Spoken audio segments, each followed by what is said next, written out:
વર્ગમાં કે કોઈ સંખ્યા છે એનો આપણે વર્ગ કેવી રીતે કાઢતા, જેમ કે વર્ગમાં હું લખું છું 64, તો 64 નો વર્ગમૂળ આપણે પેલા કેવી રીતે કાઢતા, તો ખબર છે પેલા કે એકમનો અંકનો સ્થાન નક્કી કરો એટલે કે 4 નો વર્ગ નક્કી કરો. 4 નો વર્ગ થાય છે 16, એટલે 16 નો સગડો બીજી તરીકે 1 આવે છે જે 1 રાખવાનો છે.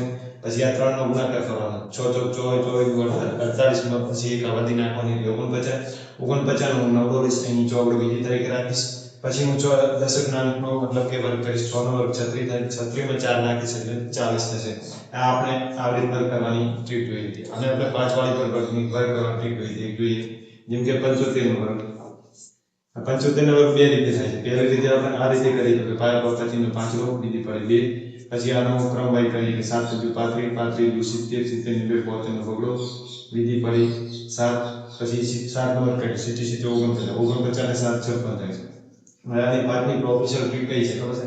જેમ કે 5 નો વર્ગ છે, આ એકમનો અંક છે 5, 5 નો વર્ગ ડાયરેક્ટ કરી નાખવાનો 25 થશે. પછી 7 પછી કઈ સંખ્યા છે? 7 પછી 8 આવે છે, તો 7 અહીં 8 વડે ગુણીશ તો 7 થાય છે 56. તો આ 5 વાળી મતલબ કે 5 નો વર્ગ કરવાની ટ્રીક હતી, 7 56.